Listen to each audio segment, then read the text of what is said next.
بسم الله الرحمن الرحيم. عن أم سلمة رضي الله تعالى عنها قالت: قال رسول الله صلى الله تعالى عليه وسلم: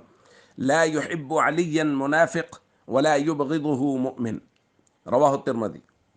نبی کریم صلی اللہ علیہ وسلم نے ارشاد فرمایا: منافق شخص علی سے محبت نہیں رکھتا اور سچا مومن علی سے بغض نہیں رکھتا۔ دوستو، سیدنا علی المرتضیٰ رضی اللہ تعالیٰ عنہ کے بے شمار فضائل کتب احادیث میں وارد ہوئے، اور اس سے بڑی اور کیا بات ہو سکتی ہے کہ نبی کریم صلی اللہ علیہ وسلم نے ان کی محبت کو ایمان کی علامت قرار دیا ہے،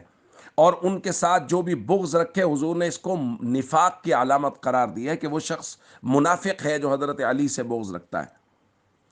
دوستو، یہ بات تو طے ہے کہ حضرت علی رضی اللہ تعالیٰ عنہ کا نام سن کے، ان کے فضائل سن کے ایک مومن کا دل خوش ہو جاتا ہے، شاد ہو جاتا ہے مومن کا دل جب حضرت علی رضی اللہ تعالیٰ عنہ کا نام اور ان کے فضائل بیان کیے جاتے ہیں۔ لیکن یہاں ایک بات میں ضرور درخواست کرنا چاہوں گا، بعض لوگ حضرت علی رضی اللہ تعالیٰ عنہ کے فضائل کا تذکرہ اس طرح کرتے ہیں اور ایسے فضائل بیان کرنے کی کوشش کرتے ہیں جو اللہ کے نبی صلی اللہ علیہ وسلم نے بیان نہیں فرمائے، کہ ان کے فضائل بیان کرتے کرتے ان کو انبیاء سے افضل قرار دے دیا، نبی پاک صلی اللہ علیہ وسلم سے ان کا رتبہ بڑھانے کی کوشش کر دی، اور بسا اوقات تو بعض لوگ ایسے فضائل بیان کرنے کی کوشش کرتے ہیں حضرت علی رضی اللہ تعالیٰ عنہ کے کہ ان کو اللہ کے برابر درجہ الوہیت میں پہنچانے کی کوشش کرتے ہیں۔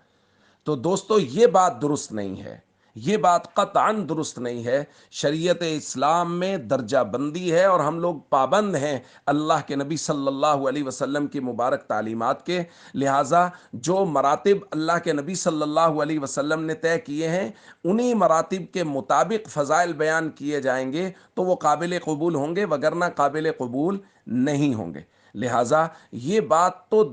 گانٹھ باندھ لیجئے کہ حضرت علی رضی اللہ تعالیٰ عنہ کی محبت وہ ایمان کی علامت ہے اور ان کا بغض وہ نفاق کی علامت ہے۔ لہذا ہمیشہ سچے دل سے حضرت علی رضی اللہ تعالیٰ عنہ سے محبت کیجئے، اور جب آپ کا نام آئے تو ہمارا چہرہ مسکرائے، ہمارا دل خوش ہو جائے کہ نبی کریم صلی اللہ علیہ وسلم کے بھائی کا تذکرہ ہوا، نبی کریم صلی اللہ علیہ وسلم کے محبوب کا تذکرہ ہوا، اور سب سے بڑی بات نبی کریم صلی اللہ علیہ وسلم کے مبارک صحابی کا تذکرہ ہوا۔